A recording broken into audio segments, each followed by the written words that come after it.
Hi, I'm Angela Pifer, creator of the Clean and Lean Revolution. Here's your question today, true or false? If you go to the gym for an hour, 5 days a week, but otherwise sit at a desk job, the time at the gym makes up for a long day of sitting. Many people think that they lead an active lifestyle because they go to the gym 5 days a week. Now I can hear a few of you, if I could make it to the gym 5 days a week, I'd have it made, right? If you're otherwise sedentary, sitting at a desk, at work or during your leisure time, are you leading an active lifestyle? Let's take a further look at this. There are 168 hours in a week. If you're active 5 hours a week, 1 hour, 5 days a week, then you're only active 8.4% of the time and not active 91.6% of the time. Is 8.4% movement across the week enough to offset the lack of calorie burn going on in 91.6% of non-movement timing? The answer is unequivocally no. Where we once linked the amount of time spent watching TV and its sedentary effects to obesity and chronic health conditions, we're now looking at the broader picture. The time collectively spent sitting at all activities, driving to work, sitting at your desk, sitting at the computer in the evening, and sitting during leisure time is taking a very large toll on your health. When we add up all of this time collectively, Americans sit on average 9 hours a day. In a 2012 study published in the International Journal of Behavioral Nutrition and Physical Activity, researchers reported that people spend an average of 64 hours a week sitting, whether or not they exercised each week. Unfortunately, it seems that outside of regularly scheduled exercise sessions, active people sit just as much as their couch potato peers do. That's more than 9 hours a day of sitting, no matter how active they were otherwise. Now, you may have seen the recent headlines, "Sitting is the new smoking." This inspired by a very recent study published just 2 months ago in the Journal of Physical Activity and Health, which found that for those 60 and older, every additional hour a day spent sitting is linked to a doubling of the risk of disability, regardless of the amount of moderate exercise the person gets. So take, for example, two 65-year-old women, one sedentary for 12 hours a day and the other for 13 hours a day. The second is 50% more likely to be disabled. Though an hour difference may seem insignificant, it is significant. We see the same effect with sleep, replicated across many well-performed studies, where the difference between getting 6 hours of sleep versus 7 hours of sleep can mean the difference between weight gain, obesity, and inflammation. Think about what a profound difference an extra hour of movement and an extra hour of sleep every day could do for your health.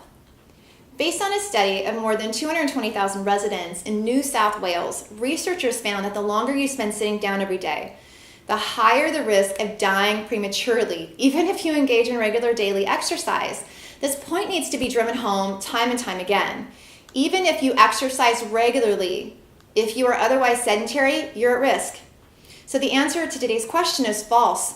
Working out daily will not make up for a long day of sitting. Another study published in the Archives of Internal Medicine found that adults who sat for more than 11 hours a day had a 40% increased risk of dying within 3 years from any cause, compared with those who sat for less than 4 hours a day. In addition, the chances of dying were 15% higher for those who sat 8 to 11 hours a day, which is right at the American average.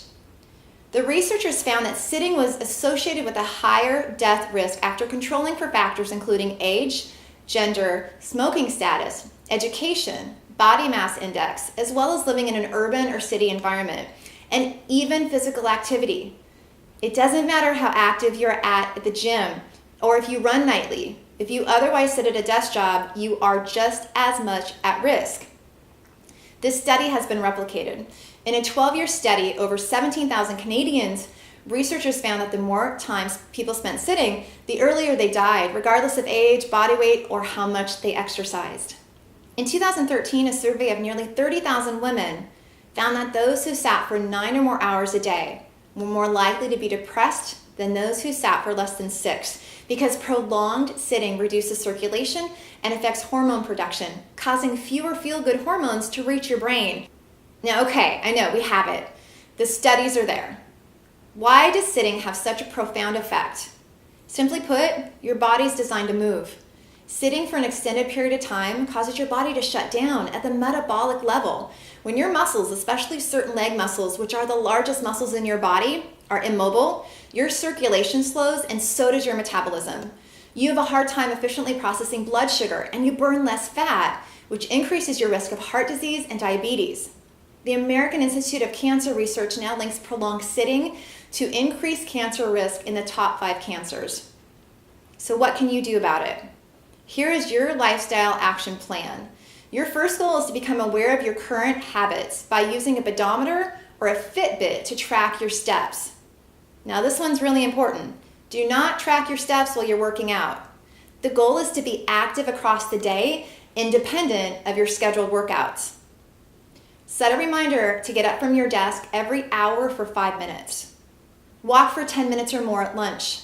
Now it's important to note, if you find that you're stepping 6,000 to 8,000 steps a day, independent of your scheduled workouts, when are you getting these steps in?